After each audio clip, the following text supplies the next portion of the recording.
நடுவர் அவர்களே வணக்கம். வணக்கம் ஐயா. நடுவர் அவர்களே, பொங்கல் என்று வந்தாலே ஒரு காமெடி எல்லாருமே பண்ணுவாங்க. மாட்டு பொங்கலுக்கு முந்திய நாள் ஹாப்பி பர்த்டே என்று அனுப்புவார்கள். காமெடி இல்ல. அடுத்து அதே மாதிரி பொங்கலுக்கு லீவ் உண்டு, இட்லிக்கு லீவ் உண்டா? உண்டாயா லீவ் உண்டாயா? அழகா கேட்கிறாரு. கேளுங்க.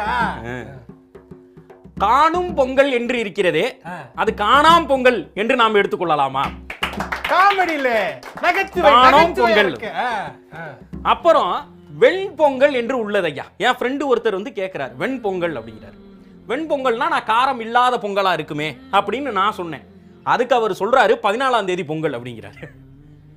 காமெடி புரியலையா உங்களுக்கு? நடுவர் அவர்களே, வெண்பொங்கல் வெண்கள், அதாவது வெண் எப்பொழுது பொங்கல்.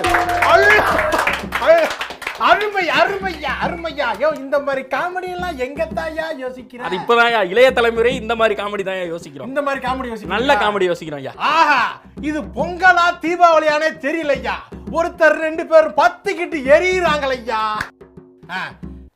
கடைசியா ஒரே ஒரு காமெடி போட்டு சொல்லிக்கிறேன் நடுவர் அவர்களே. சொல்லுங்க. நடுவர் அவர்களே, ஒரு காமெடி இல்ல, காமெடி இதுதான் பொங்கல். பொங்கலியா, எல்லாருக்கும் பொங்கல் நல் வாழ்த்துக்கள்யா. நடுவர் அவர்களே, எனக்கு இன்னொரு கேள்வி நடுவர் அவர்களே. கேளுங்க. எல்லாருமே பொங்கல் என்று சொல்கிறார்களே இரட்டை கிளவியில. சரி, ஏன் அதை தீபாவளி, ஒரு ரம்ஜான், கிறிஸ்மஸ் சொல்றது இல்ல? கேட்கிறாருல்ல, சொல்லுங்க ஐயா, பதில் சொல்லுங்க ஐயா. ஐயா, சக்கரை பொங்கல், வெள்ள பொங்கல் 2 பொங்கல் வைப்பாங்க. அதனால பொங்கல். அருமை அல்ல, அருமையான ஒரு பதில் விளக்கம் ஐயா. உங்களுக்கு ஏத்த திருமதி பாரதி பாஸ்கர் 2 பெண் பிள்ளைகளை வளர்த்து பெருமைப்படுத்தியிருக்காங்க. அதனால அவங்க சொல்றாங்க குடும்பம் தான். இந்த 3 பேரும் ரொம்ப கனகச்சிதமா நிற்கிறாங்க.